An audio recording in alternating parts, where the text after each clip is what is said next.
The day my son handed me an envelope instead of a handshake, I knew something had gone wrong somewhere, not just with him, but with me. I stood on the front porch of the house I'd owned for 31 years, still holding the envelope, watching his rental car back out of the driveway. He didn't wave. His wife, sitting in the passenger seat, didn't look up from her phone. The taillights disappeared around the corner, and I was left standing there in my wool socks on the cold concrete, reading the same 3 sentences over and over. Dad, we think it's best if you don't attend the launch event. It's a professional setting, and we want to keep things consistent with the brand image. We hope you understand. The brand image. My son was worried about his brand image, and I was not part of it. I'd like to tell you I went inside and made coffee and thought it through calmly. I didn't. I sat down on the porch step, the one I'd fixed twice, the one my wife used to sit on every morning with her tea, and I just stared at the maple tree in the front yard, the one my son and I planted together when he was 7. He'd been so proud of that tree. He used to measure himself against it every birthday, scratching the height into the bark with a pocket knife I'd given him. That tree was now taller than the house, and I wasn't invited to his launch event. Let me back up, because this story doesn't start with that envelope. It starts 26 years earlier in a hospital room in Columbus, Ohio, when a doctor told me that my wife, Joanna, had a condition that would take her from us slowly and then all at once. Our son, Theo, we always called him, was 4 years old. He used to bring her plastic dinosaurs and line them up on her hospital bed tray like they were guarding her. She made it another 2 years before she was gone. I was 38 years old, a widower, and the sole parent of a 6-year-old boy who still sometimes called for his mother in the middle of the night. I worked in civil engineering. Not glamorous, not lucrative in the way that certain careers are, but steady, honest work. I designed drainage systems and bridge reinforcements for county infrastructure projects across central Ohio. I was good at it. I worked long hours and I was good at it, and I brought every dollar of it home to Theo. I didn't date again for years, not because I was a saint, but because I couldn't figure out how to be a father, a full-time employee, and a person all at the same time. Something had to give. I let it be me. I made his lunches.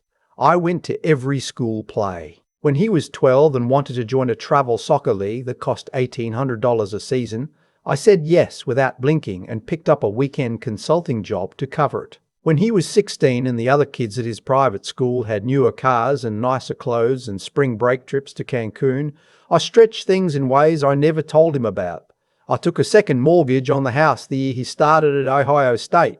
I told him it was for home improvements. It wasn't. He graduated with a degree in business and marketing, no student debt, and a burning desire to move to Austin, Texas and start a tech company. I told him I thought that was a fine idea. I meant it. I'd spent his whole childhood teaching him to aim for something, and he had. I wasn't going to be the one to clip that. He met Serena at a networking event in Austin 2 years after graduating.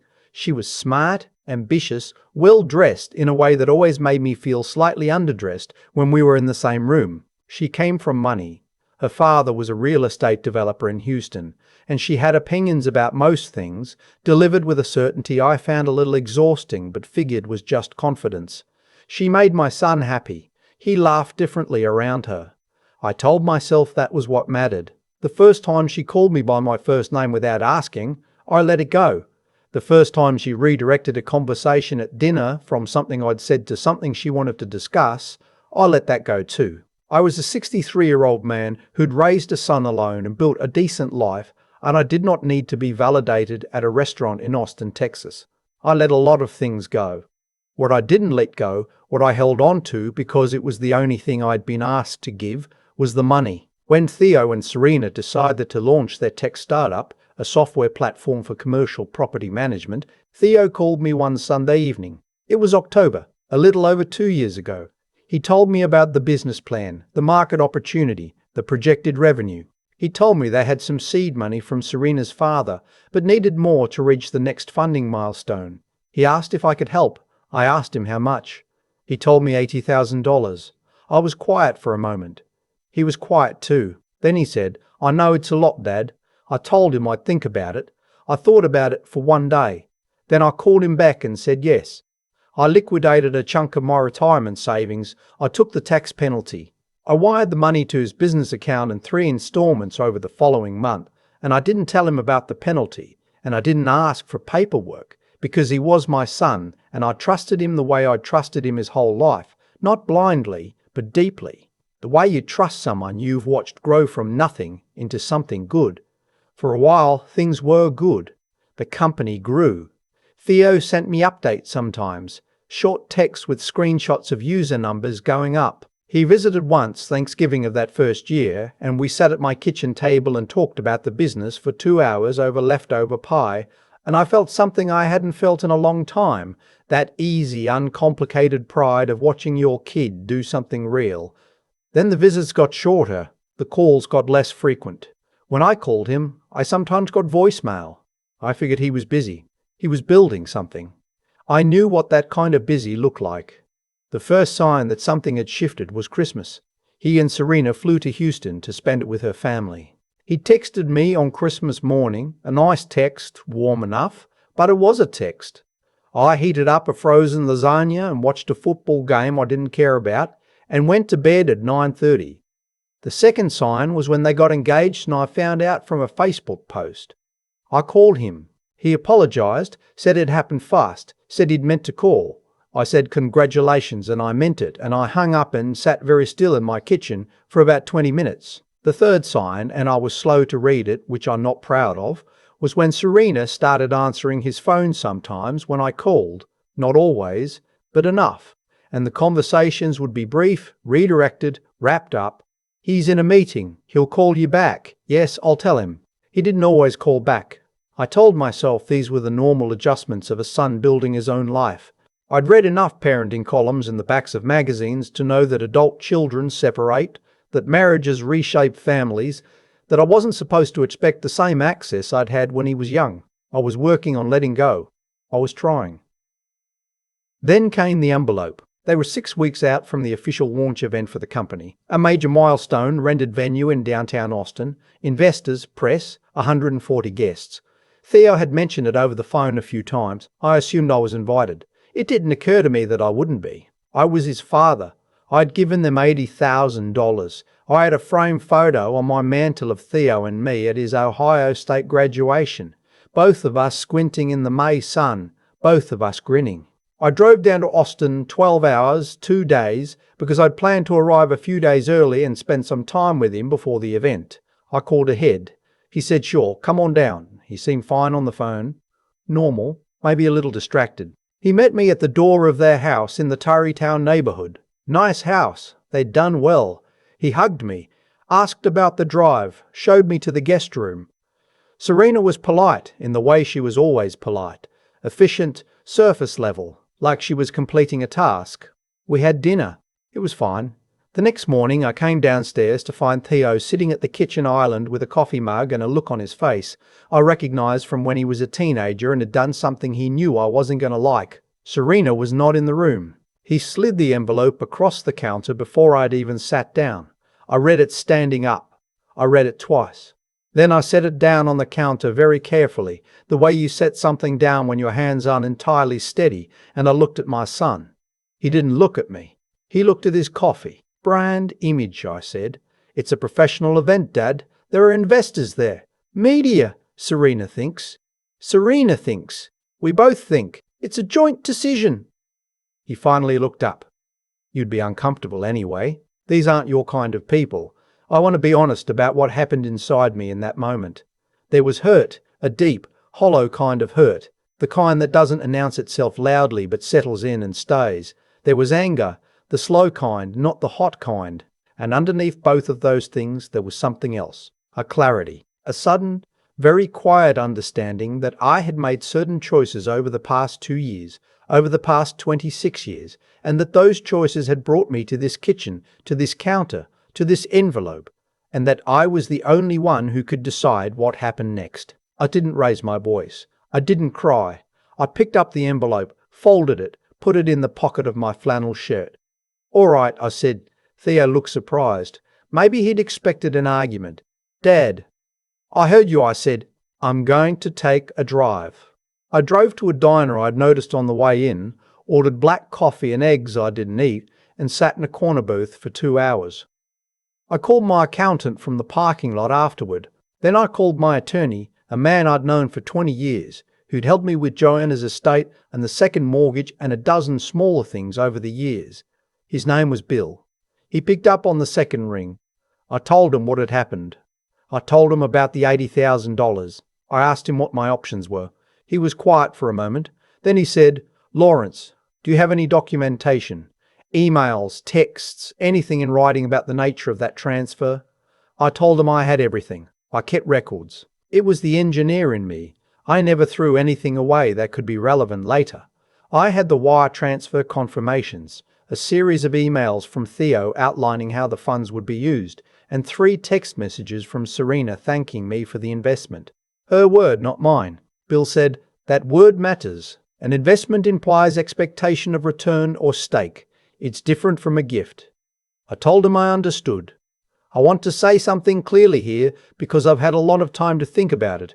I was not doing this to destroy my son. I was not doing this to blow up his company or ruin his launch or make Serena regret ever meeting me. I was 63 years old and I had just been handed an envelope by my only child telling me I wasn't welcome at the biggest moment of his professional life, the moment I had helped make possible. And I needed him to understand that actions have weight, that people have weight, that I had weight. I drove back to the house. I told Theo I'd be checking into a hotel for the remaining days.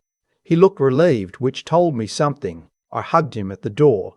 He let me, stiffly, and I drove to a Hampton Inn near the highway and sat on the edge of the bed and stared at the wall. Over the next 3 days, I did what Bill had advised. I sent Theo a formal letter drafted by Bill's office noting that the $80,000 had been transferred with reasonable expectation of equity participation or repayment, as evidenced by his written communications characterizing it as an investment. The letter requested either formal documentation of my stake in the company or a repayment schedule. I also quietly made one other call. One of the early investors in Theo's company, a man named Philip, who I'd met briefly at a dinner Theo had hosted the previous year, had given me his card. We talked for about 40 minutes that evening about infrastructure and development, 2 subjects we both knew well. He'd seemed like a decent man. I called him. I didn't badmouth Theo. I want to be clear about that. I told Philip that I had contributed significantly to the company's early capitalization, and that there appeared to be some ambiguity about the nature of my contribution, and that I wanted to ensure things were properly documented before the launch. I told him I thought he deserved to know, as an investor, that there may be a disputed equity stake that hadn't appeared in any of the company's disclosures. Philip was quiet for a long moment. Then he said, "Lawrence, I appreciate you telling me this." The launch event happened without me. I watched a few photos appear on LinkedIn that evening from my hotel room. Theo in a navy suit, Serena in a red dress, both of them beaming under professional lighting in a room full of well-dressed people. He looked happy. He looked exactly like the man I'd raised him to be. That part still hurt, even then. What happened over the following 10 days was not what I expected and was not something I had fully planned. Philip, it turned out, was not the only investor who cared about clean cap tables. He made calls. Other investors made calls. By the time the dust settled, Theo's company was facing questions from 3 of its 7 major investors about undisclosed informal capital contributions and potential equity disputes.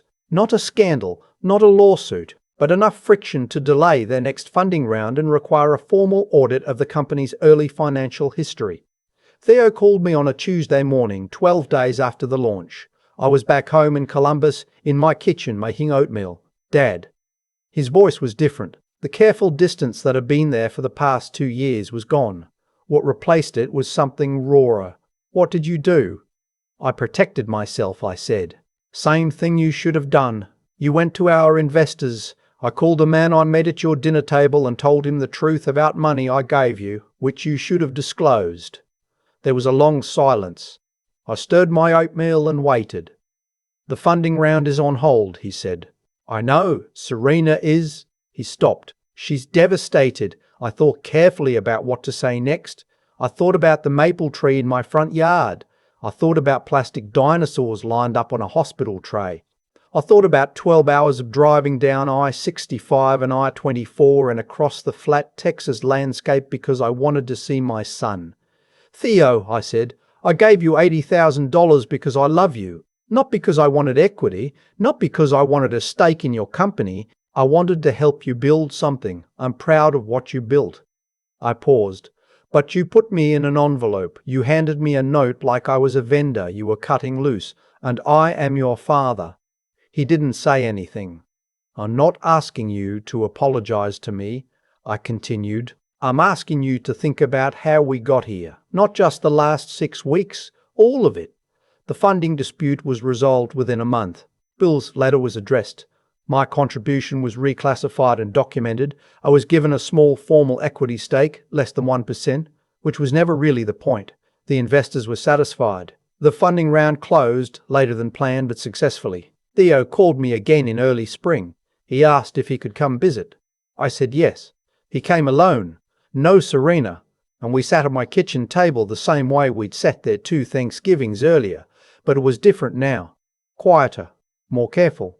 He told me some things I hadn't known, that the pressure from Serena's family had been significant, that there had been comments made over time about my profession, my house, the word he used was presentation, that he had made choices to keep the peace that he now understood had cost him something he couldn't easily name. I told him some things too, that I had not been a perfect father, that I had given him things, money, access, opportunity as a way of expressing love, and that I hadn't always paired those things with the harder conversations about gratitude and responsibility, that I had let things go when I should have spoken up, not because I was a pushover, but because I was afraid of losing him.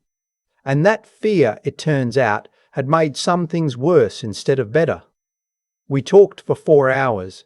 We ate leftover chili. At one point, we both cried a little, neither of us making a big deal of it. Before he left, he stood in the front yard and looked at the maple tree for a long moment. The afternoon light was coming through the new leaves at a low angle, turning everything gold. I forgot how big it got, he said. 26 years, I said. Things grow when you're not paying attention. He looked at me then, really looked at me, the way he hadn't in a long time. He said, I'm sorry, Dad. I told him I knew.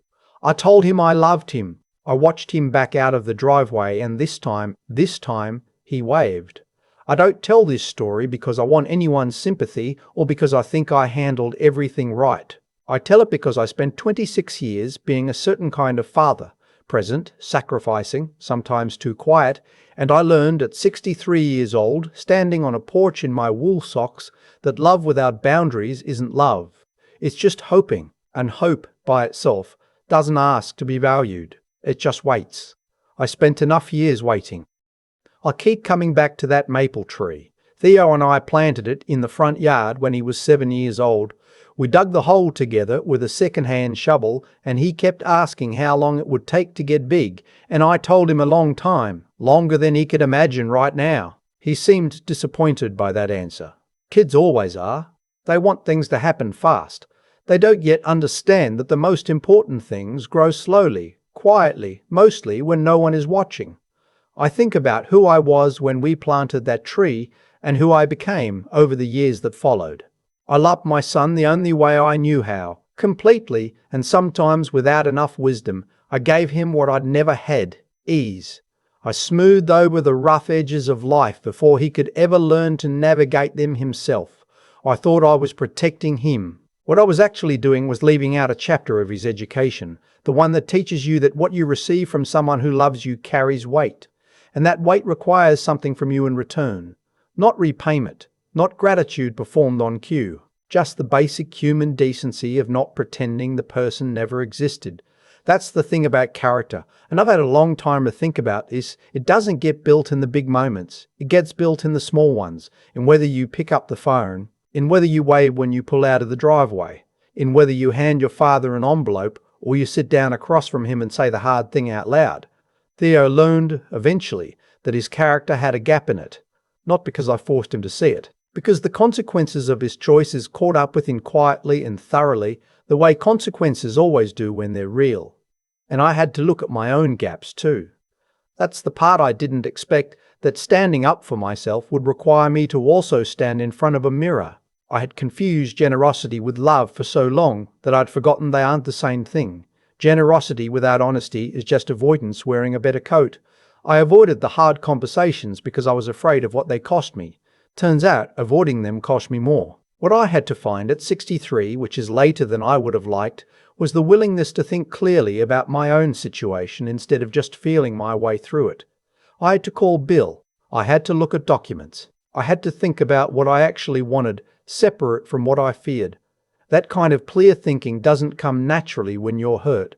You have to make yourself do it. You have to push through the part where your hands aren't steady and your eggs are going cold, and sit in a diner booth until you can see the situation for what it is, not just for what it feels like.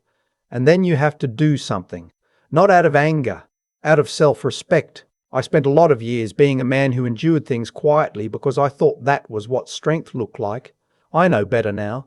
Real endurance isn't silence. It's continuing to stand in your own truth, even when it costs you something, and still leaving the door open, because the people we love are worth the possibility of a different ending. Theo stood in my front yard last spring and looked at that maple tree. He said he forgot how big it got, 26 years of growing while we weren't paying attention. That's how it is with most things that matter. You don't see the change day to day. You only see it when you finally stop and look. I'm still looking.